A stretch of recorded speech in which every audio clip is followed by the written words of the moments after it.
안녕하세요. 교회 언니 소희입니다. 오늘의 메시지는 많은 분들이 문의해 주셨던 부분이기도 한데요. 바로 좋아하는 이성을 우상화하지 않고 마음을 지키는 방법에 대해 저희 커플이 적용한 방법을 나눠보고자 합니다. 이 방법을 통해 저희가 유익을 누린 점들도 이어서 나눠볼게요. 먼저 이것부터 보시죠.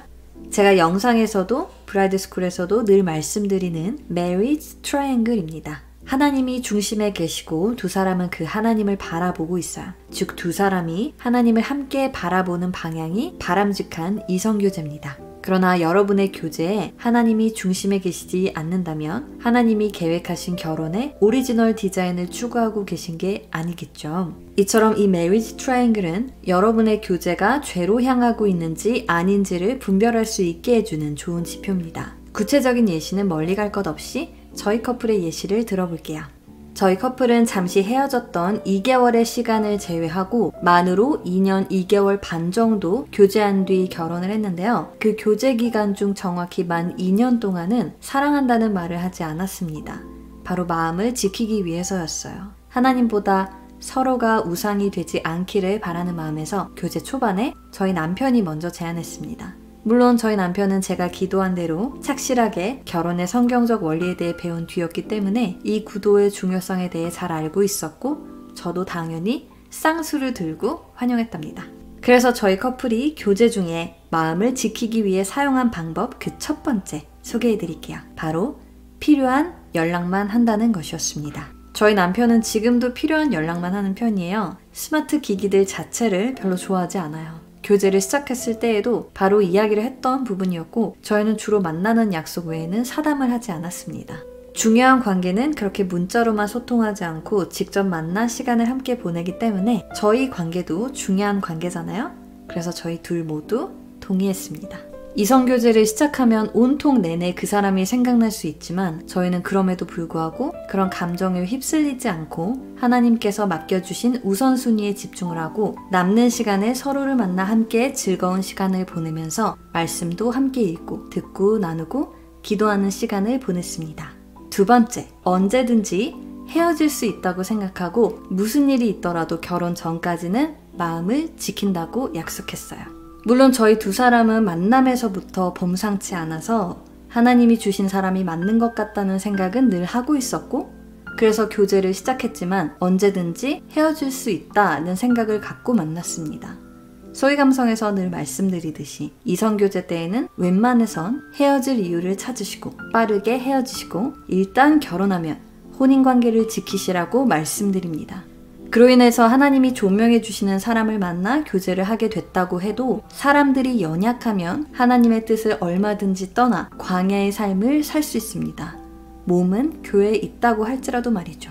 저희 역시 우리의 잘못으로 헤어질 수 있는 관계임을 인정하고 헤어진다면 그 상처로 상당히 오랜 시간 고생을 할 수 있기 때문에 헤어질 상황에 대해 늘 대처하고 헤어짐에 대해서도 자주 이야기하면서 마음을 지켰습니다. 아무리 운명 같은 만남을 했다고 해도 관계를 지키는 것은 우리에게 달려있기 때문에 항상 하나님의 뜻을 구하고 그분께 여쭙고 순종하면서 감정은 따르지 않았습니다. 우리가 헤어져야 한다면 왜 헤어져야 하는지 각자 마음을 열고 깊고 진지하게 대화를 여러 번 나눴어요. 그런데 헤어짐에 대해서 깊은 이야기를 했을 때마다 서로를 더 신뢰하게 되고 사랑으로 품게 되는 아이러니한 경험을 했었죠. 그때 그 경험으로 지금도 저희는 세상에서 가장 친한 베프입니다. 세 번째, 상대를 우상화하지 않기 위해 흔한 애정 표현을 자제했어요. 저희가 교제 초반부터 동의했던 부분인데요. 저희 남편이 처음 교제를 시작하자마자 서로가 우상이 되지 않기 위해 조심하자고 구체적으로 제안했던 부분이에요. 남편이 제게 고백할 때는 먼저 좋아한다는 말을 했습니다. 그런데 남자친구, 여자친구가 되었을 때에도 자기야, 여보 이런 간지러운 애칭은 절대 사용하지 않았어요. 여기에 대해서는 저희가 진지하게 이야기를 하고 선택한 겁니다. 헤어졌을 때 서로에게 상처가 되지 않도록 지금부터 마음을 지키기 위해 언어를 신중하게 선택하자고 한 거죠. 그래서 정말 연인이라기보다는 그야말로 남자친구, 여자친구였습니다. 다시 말해서 친구보다 더 각별한 이성 친구인 거죠. 저희끼리의 별명 같은 재밌는 애칭들은 있었지만 누가 봐도 로맨틱한 사이처럼 보이는 애칭들은 진지하게 삼갔습니다. 지금이야 결혼했으니까 babe, honey, my love 등등 자유롭고 창의롭게 부릅니다. 다시 말해서 저희의 교제는 서로를 이성으로서 알아가지만 로맨틱한 관계는 최대한 자제하면서 하나님을 같이 알아가는 관계였어요. 구체적으로는 저희 남편은 당시 문자로 하트 보내는 것도 만 1년이 지날 때쯤 보내기 시작하더라고요. 정확히 계산을 했던 건지. 물론 남편의 나라 미국이라는 나라의 문화 자체가 상당히 연인 사이에 알아가는 기간, 이른바 getting to know의 기간을 두고 신중하게 접근하는 편이긴 합니다. 그래도 보통 사귀기로 한 지 3개월 혹은 반년쯤 지나면 사랑한다는 말을 하는 게 평균이라고 들었는데 저희는 그보다 훨씬 더 신중했던 거죠. 참고로 미국에서는 평소에는 love란 말을 쉽게 하는데요. I love pizza, I love the restaurant처럼 말이죠. 그런데 이성관계에서는 L-word 이러면서 상당히 조심하면서 love를 쉽게 남발하지 않는 문화예요. 그런 문화도 문화지만 저희가 특히나 조심했던 이유는 이 관계를 지나친 감정에서 지키기 위해서였습니다. 지나치게 감상에 빠져버리면 헤어졌을 때 두 사람이 모두 크게 상처를 받는다는 걸 잘 알기 때문이었어요. 워낙 서로를 아끼기도 하고 무엇보다 저희 나이가 아무렇게나 만나고 헤어지는 그런 나이가 아니기도 해서 성급하게 감정을 막 드러내려고 하지 않았습니다. 이 관계 가운데서 하나님의 인도하심을 더 정확하고 면밀하게 알아내기 위해서 감정이 우선순위가 되지 않도록 철저히 대처한 겁니다. 바로 사랑한다는 말을 결혼만을 위해서 아껴둠으로써죠. 그러면 어떤 분들은 좀 이상하다고 생각하실 거예요. 그런 사랑한다는 말도 안 하면 연애에서 무슨 재미가 있냐? 어떻게 애정 표현을 하란 말이냐? 이렇게 물으시는 분들도 계실 것 같은데 저희는 어떻게 했는지 그 유익들은 어땠는지 말씀드릴게요. 판단은 각자 하시고 괜찮다 싶으시면 적용해 보셔도 좋습니다. 마음을 지켰을 때 유익 그 첫 번째, 일단 대놓고 사랑한다는 말을 안 하니까 더 창의로우면서도 신비롭고 설레는 애정 표현을 하게 됩니다. 저에게 고백할 당시에는 남편이 좋아한다는 말을 했어요. I like you 이렇게 말이죠. 그런데 이 like you도 교제를 시작하고 나서는 그렇게 자주 안 하더라고요. 어쩌다 특별한 순간마다 했던 말이에요. 그럼 저희 신랑 성격이 아주 내성적이거나 부끄러움이 많냐고요? 저희 남편 아시는 분들은 아시겠지만 절대 아닙니다. 그러나 이 말도 정말 소중한 한 사람, 바로 미래의 배우자를 의식해서 아끼고 싶다고 하더라고요. 그래서 저희 남편은 교제 당시에는 I care for you 란 말을 쓰면서 애정 표현을 했습니다. 너를 많이 아낀다는 말이에요. 당시에는 온 마음을 담아 진심으로 애정을 표현하던 말이었어요. 가끔 무의식적으로 실수를 했던 적이 기억이 나는데요. Because I love, I care for you 이렇게 순식간에 바꿔 말하곤 했었는데 귀여웠었죠. 거짓말도 아니지만 충분히 그 애정이 느껴지는 말이었어요. 뭔가 마음은 훤히 보이는데 숨길 때 더 남자다워 보이고 신비로워 보이고 그래서 심쿵하고 설렜던 기억도 나네요. 마음을 지켰을 때의 두 번째 유익, 말보단 행동으로 보여주게 됩니다. 제가 한 번은 너무 궁금해서 그 말이 대체 뭐길래 그렇게 아끼냐. 부모님이랑 심지어 사촌동생이랑도 전화하고 끊을 때 맨날 사랑한다고 하면서 나한테는 왜 그렇게 아끼냐 물어본 적이 있었는데요. 그때 진심을 담아 이렇게 말하더라고요. 사랑한다는 말이 아니라 행동으로 보여주고 싶어서 더 사랑한다는 말을 자제한다는 거니까 이해해달라. 결혼해서 그때 아낌없이 말로도 표현하겠다. 이렇게 말했던 기억이 납니다. 그런데 사실이었어요. 교제 당시에는 정말 말보다는 행동으로 보여줬습니다.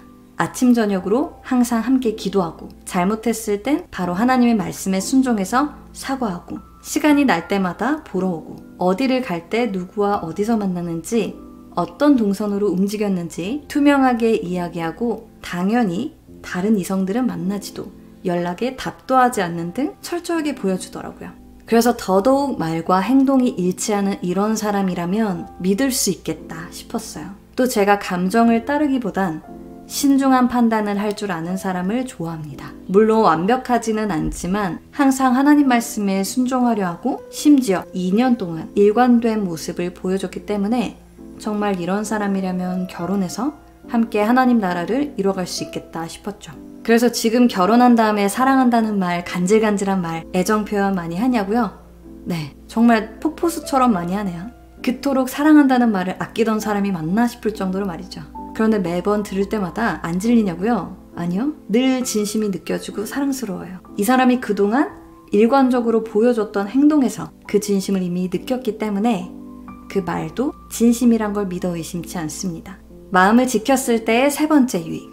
이 관계에서 우리의 감정에 따라 움직이지 않고 하나님을 보게 됩니다. 앞에서도 말씀드렸듯이 저희가 교제 중에 사랑한다는 말을 하지 않기로 한 데서 가장 큰 유익을 본 것 중에 하나가 바로 우리 감정이 아니라 하나님이 보였다는 것이었어요. 그때 그렇게 감정을 따르지 말자는 결단으로 인해 저희가 여기까지 올 수 있었다고 생각합니다. 시편 119편 9절 11절 말씀. 청년이 무엇으로 그의 행실을 깨끗하게 하리이까? 주의 말씀만 지킬 따름이니이다. 내가 주께 범죄하지 아니하려 하여 주의 말씀을 내 마음에 두었나이다. 아멘. 바로 이 말씀을 적용했다고 보시면 되겠습니다. 우리가 비록 이 소돔과 고모라와도 같은 세상 안에 살고 있는 청년들이지만 우리는 세상에 속한 자들이 아니죠. 우리는 그리스도께에 속했고 우리의 주님은 우리의 감정이 아니라 예수님이시니까요. 사실 가만히 있기만 해도 정욕이 올라올 수 있는 결혼 전 이성교제입니다. 저도 이해해요. 그렇다고 해도 저희가 너무 좋은 걸 어떻게 이렇게 반응하지 않을 수 있었던 건 바로 이 교제에서 하나님을 경외했기 때문입니다.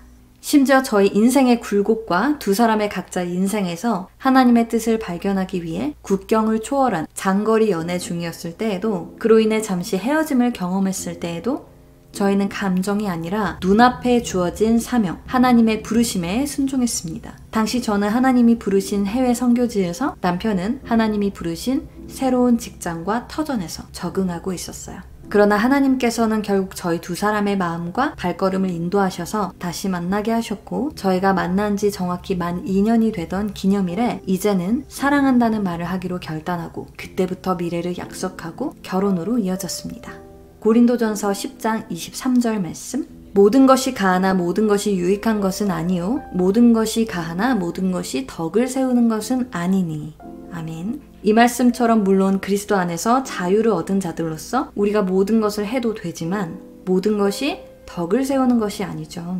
그리스도인들은 세상과는 다른 삶을 삶으로써 믿지 않는 자들에게 덕을 끼치는 자들입니다. 그래서 하나님의 말씀에 합한 삶을 살기 위해 저희 커플이 이성교제에 적용했던 방법들과 그로 인한 유익들을 공유해 봤는데요. 교제하시는 상대가 있다면 교제 초반에 하나님을 경외하는 마음으로 솔직하게 이야기를 하고 교제의 기틀을 마련해 보시는 것도 좋겠습니다.